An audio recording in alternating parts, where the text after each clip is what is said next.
Good evening everybody. जो भी candidate पिछले बार सीवीटी आप क्वालिफाइड थे, प्लीज अगर आप मेरा वीडियोस को देख रहे हैं तो आप मेरे व्हाट्सअप नंबर पे मैसेज करके आप सजेशन दीजिए कि किस टाइप का क्वेश्चंस आए थे। ठीक है, बहुत सारे कैंडिडेट अभी तक सजेशन दिए हैं, तो मेरे पास जो भी है सजेशन लेकर, तो उसके रिगार्डिंग मैं ये वीडियो इसलिए बना रहा हूँ क्योंकि जो भी कैंडिडेट टेलीग्राम से मेरे जुड़े हुए हैं उनको तो पता चल गया होगा, लेकिन जो भी कैंडिडेट टेलीग्राम से नहीं जुड़े हुए हैं उनके लिए मैं बोल रहा हूँ कि आप जाइए और टेलीग्राम को अभी जस्ट फॉलो कर लीजिए। वहां पे हम कुछ टिप्स दिए हुए हैं, जैसे कि लाइब्रेरी वाले कैंडिडेट के लिए, ठीक है, जो कैंडिडेट लाइब्रेरी असिस्टेंट में अप्लाई किए हैं, ठीक है, उनके लिए कुछ सजेशन है जो कि पिछले बार जो कैंडिडेट सीबीटी क्वालिफाइड थे वही कैंडिडेट हमको मैसेज करके बोले थे कि इस टाइप का क्वेश्चंस आया था। तो जो जो जिनको जो भी याद है, देखिए क्वेश्चंस तो ऐसे याद नहीं रहते हैं, ऑनलाइन एग्जाम हुई थी, ऑफलाइन नहीं हुई थी, तो इसके वजह से आप प्रीवियस ईयर का क्वेश्चंस भी आपको मिलना मुश्किल हो जाता है ना।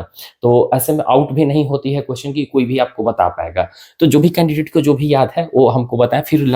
फिर पीआरटी साइंस का जो भी था वो भी हमको बताए हुए हैं। ओके, फिर ये जैसे पीआरटी आपका टीजीटी हो गया, टीजीटी फिजिकल एजुकेशन का वो भी कैंडिडेट आपको बताया, तो ये सब आपको सारा मैसेज मिल जाएगा। मैसेज के थ्रू बहुत ज़्यादा आइडिया होता है, एक मैसेज आपके लिए बहुत ज़्यादा मतलब होता है ना कि 2-3 अगर सजेशन मिल गया, 2-3 क्वेश्चंस मिल गया तो आपको एक आइडिया हो जाता है। जो कैंडिडेट पढ़ने वाले कैंडिडेट होते हैं उस लाइन से हैं तो उनको पता चल जाता है कि लेवल क्या है इनका। ठीक है, ऐसे बोला गया कि लाइब्रेरी वाले कैंडिडेट को जो क्वेश्चन पूछा गया था मेनली कंप्यूटर से क्वेश्चन पूछा गया था, ठीक है, तो उतना ज़्यादा टफ नहीं था। ऐसे मतलब बोला गया था कि नहीं नॉर्मल था, 30 मार्क्स के बिल्कुल भी नॉर्मल क्वेश्चंस थे, है ना। और पीआरटी साइंस का जो थोड़ा सा लेवल था ना, थोड़ा सा लेवल हाई था, मतलब नॉर्मल क्वेश्चंस नहीं दिए हुए थे। तो आप देख लीजिएगा, जाकर टेलीग्राम से ऐड हो जाइए, डिस्क्रिप्शन बॉक्स में लिंक दिया हुआ है, और अभी आप जाकर देख लीजिए साइंस का। और भी एक दो और है, शायद इंग्लिश का आपको मिल जाएगा, ठीक है, इंग्लिश का मिल जाएगा, पीआरटी इंग्लिश का। तो ये सब वाले कैंडिडेट देख लीजिए, और जैसे जैसे मैसेज आते जाएगा मेरे पास, तो आप प्लीज अगर है तो मैसेज करके हमको बताइएगा, जो भी आपको याद हो, 1 पॉइंट 2 पॉइंट कुछ भी, उससे कैंडिडेट को हेल्प होगी, जरूर होगी।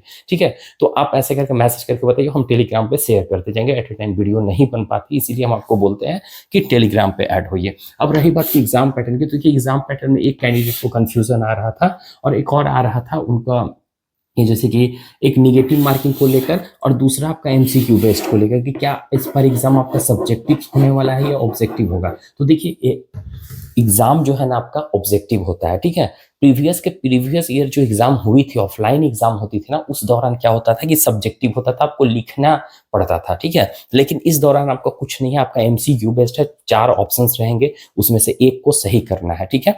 और उसके साथ साथ आपको जो क्वेश्चंस को हम स्किप नहीं करना है। स्किप मतलब कि अगर आप क्वेश्चन, जैसे कि कोई क्वेश्चन आपको नहीं आ रहा है आंसर, तो बहुत सारे कैंडिडेट डर के मारे छोड़ देते हैं कि मेरा यहाँ गलती करेंगे तो 1/4 मार्क्स हमारा कट हो जाएगा, ठीक है। तो ऐसे नहीं है, क्योंकि निगेटिव मार्किंग आपका नहीं है। तो इस बात को याद रखिएगा कि no negative marking in this exam.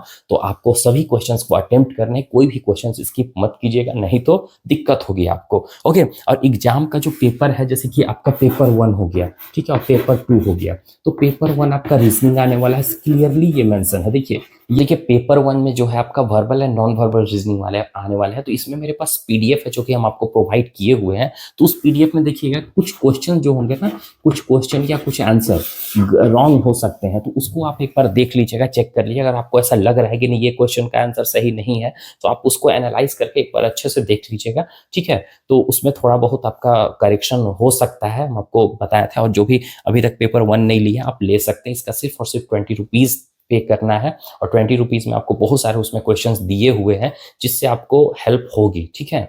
और आपको एक जगह मतलब सभी जो जितने भी verbal and non verbal reasoning में क्वेश्चन रहते हैं, जितने टाइप्स के होते हैं, सब इकट्ठा किया हुआ है उसमें, है ना। और तो उसको आप सोल्व करते हैं तो आपको लगभग, आपको इसमें पेपर 1 के लिए उतना ज्यादा टेंशन लेने की जरूरत नहीं पड़ेगी। बाकी आपको अपना सब्जेक्ट को ध्यान देना होगा। और ये जो है क्वेश्चन आंसर वाला, ये वाला एक बार जरूर चेक कीजिएगा। ये जो रीजनिंग है ना, वर्बल एंड नॉन वर्बल, ये आपका एग्जाम ये आपका 30 मार्क्स में आएगा। और इसमें भी बहुत सारे कैंडिडेट को कंफ्यूजन है कि क्या सर इंग्लिश भी आएंगे। तो हम आपको बता रहे हैं कि इंग्लिश आएंगे, लेकिन किस टाइप के आएंगे। जैसे कि एंटोनिम्स हो गया, एंटोनिम्स आपका इसी में आता है, ठीक है। सिनोनिम्स हो गया, ओके। सिनोनिम्स हो गया, एंटोनिम्स हो गया, वर्ड्स को अरेंज अरेंज करने के लिए आ सकते हैं। कुछ ऐसे लॉजिकल क्वेश्चंस आते हैं जो कि आपको सोच कर आंसर करना होता है, तो वैसे क्वेश्चंस आ सकते हैं इंग्लिश के रिगार्डिंग। ठीक है, यहाँ पे सेंटेंस जैसे नाउन हो गया, प्रोनाउन हो गया, वर्ब हो गया, मे भी क्वेश्चन आ सकते हैं। अगर आएंगे भी ना एट ए टाइम, तो ऐसा क्वेश्चन देते हैं उन लोग इंग्लिश में कि आप एट ए टाइम अटेम्प्ट कर सकते हो। लेकिन मेरे ख्याल से जब रीजनिंग बोला हुआ है वर्बल एंड नॉन वर्बल, तो इसमें एंटोनिम सिनोनिम्स आ सकते हैं, वर्ड अरेंजमेंट आएंगे, यही सब आएंगे, एक्स्ट्रा कुछ नहीं आने वाला है। तो ग्रामर आप बिल्कुल भी मत पढ़िएगा। अगर ग्रामर पढ़ने बैठ गए तो अपना सब्जेक्ट को आप वहाँ पे ये खत्म कर रहे हो, तो आप अपना सब्जेक्ट पे ध्यान दीजिए। अब देखिए कम समय में आप अपना सब्जेक्ट को कैसे प्रिपेयर करेंगे, कम समय में है आपके पास, तो देखिए बहुत सारे ऐसे जगह एग्जाम होती है, जैसे कि आप स्टेट का एग्जाम दिए होंगे या झारखंड में पीजीटी का एग्जाम दिए होंगे सब्जेक्ट वाइज, तो वो सब क्वेश्चन आप सॉल्व कीजिए। उसका भी जो झारखंड में पीजीटी का जो एग्जाम होता है ना, पीजीटी का एग्जाम होता है, आप देखिएगा कि उसमें भी लेवल जो होता है बहुत ज्यादा टफ होता है, मैथ्स हो, केमिस्ट्री हो, बायोलॉजी हो, इसका तो ये सब क्वेश्चंस को आप सोल्व कीजिए। और उसमें जो भी कुछ आते जाएंगे उसमें भी लगभग सिलेबस से सभी चैप्टर से टच किए हुए रहते, तो ऐसे ऐसे क्वेश्चंस को सॉल्व कीजिए। और अगर आपके पास लग रहा है कि सब्जेक्ट से आप थोड़ा थोड़ा ओवरव्यू करके कर सकते हो, तो वो भी आप कर सकते हैं। ठीक है, हाई लेवल का क्वेश्चन को सॉल्व कीजिए, तो ऑटोमेटिक जो लो लेवल का क्वेश्चन है आप उसको बना सकते हो। ठीक है, तो निगेटिव मार्किंग नहीं है, ये क्लियर हो गया। एमसीक्यू बेस्ड क्वेश्चन आने वाला है बोथ पेपर, जैसे कि पेपर 1 पेपर 2 आपका दोनों एक ही समय होगा, 2 घंटा का टाइम दिया जाएगा। ये सब हम ऑलरेडी बता चुके हैं, लेकिन बहुत कैंडिडेट को कंफ्यूजन अभी भी है, पता नहीं क्यों। ठीक है, तो अब एकदम क्लियर हो जाइए। अब इसको लेकर आप टेंशन मत रहिए, आप अपना पढ़ाई पे ध्यान दीजिए, आपके पास कम समय है। ठीक है, और देखिए करेक्शन को लेकर यहाँ पे हम बात करेंगे। एप्लीकेशन फॉर्म आपको डाउनलोड कर लेना है जब एग्जाम देने जाएंगे सेंटर पे, तो एप्लीकेशन फॉर्म होना चाहिए। दूसरा आपका एडमिट कार्ड होना चाहिए। अब ये कहाँ से मिलेगा, जिसने भी सेंटर को चूज नहीं किया था, सेंटर को चूज करने के लिए जो डेट था आपका 28 तक था। अब मे बी आप ओपन कर रहे होंगे जिनका सेंटर नहीं चूज हुआ होगा, तो वो अब सेंटर को चूज नहीं कर पाएंगे। अब सिर्फ और सिर्फ आप जब खोलेंगे तो आपको एप्लीकेशन फॉर्म दिखाई देगा और एडमिट कार्ड दिखाई देगा, तो ये दोनों आप डाउनलोड कर सकते हैं। तो जिसने भी डाउनलोड नहीं किया, आप जाकर लॉग इन करके डिस्क्रिप्शन बॉक्स में हम दे दिए हैं, ऐसे ऐसे सभी लोग कर लिए होंगे, लेकिन आप कर लीजिए। अब रही बात कि बहुत सारे कैंडिडेट का क्या है कि एप्लीकेशन फॉर्म में कुछ मिस्टेक है, कुछ करेक्शन है कि सर मेरा डेट ऑफ बर्थ गलती हो गया, नेम गलती हो गया, फादर्स नेम गलती हो गया, तो आगे चल के क्या आपको प्रॉब्लम होगी? तो बिल्कुल भी नहीं, ऐसा नहीं होता है। पिछले बार भी ऐसा हुआ था। तो सेंटर पे जाते वक्त आप क्या कीजिए, कोई ऐसा प्रूफ डॉक्यूमेंट ले लीजिएगा, ऑथेंटिक डॉक्यूमेंट ले लीजिएगा जिसमें आपका सारा चीज सही दिया हुआ, आधार कार्ड तो रहेगा, उसके साथ एक और ले लीजिएगा, ताकि आप अगर वहाँ पे कोई प्रॉब्लम हो, ऐसा वहाँ पे भी ऐसा कुछ नहीं होगा।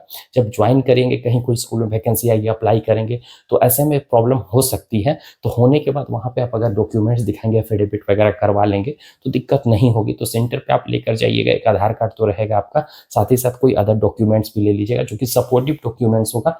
आपका पता चलेगा कि अगला को देखेगा नहीं इसका सही है, बाय मिस्टेक हुआ है, क्योंकि आप बोल सकते सर ऑफलाइन फॉर्म भरे हुए थे तो सही से उन लोग डेटा को चढ़ाएंगे, तो इससे कोई दिक्कत नहीं। जिनका करेक्शन होगा ना, उससे आपको कोई प्रॉब्लम नहीं, फोटो ब्लर होगा या सिग्नेचर प्रॉपर नहीं दिख रहा होगा, कुछ भी है, आप टेंशन मत लीजिए। आपको एग्जाम में किसी तरह कोई प्रॉब्लम नहीं होगी। अगर ज्वाइनिंग भी कहीं भी होगा तो वहां पर भी दिक्कत नहीं होगी आपको। ठीक है, तो ये करेक्शन को लेकर जो भी माइंड में टेंशन होगी, आप टेंशन को हटा दीजिए और एग्जाम की तैयारी कीजिए। ठीक है, प्रिपेयर करने के लिए हम आप बोल दें कोई भी क्वेश्चन को आपको नहीं छोड़ना है, क्योंकि नेगेटिव मार्किंग इसमें आपका है नहीं। अब कम समय में आप कम चीजों को देखिए और ज्यादा चीज को, जैसे कि कम क्वेश्चन को सॉल्व कीजिए और ज्यादा चैप्टर्स को टच करने की कोशिश कीजिए, क्योंकि कहीं से भी क्वेश्चन देते हैं। इसका सिलेबस आउट नहीं करने का रीजन यही है।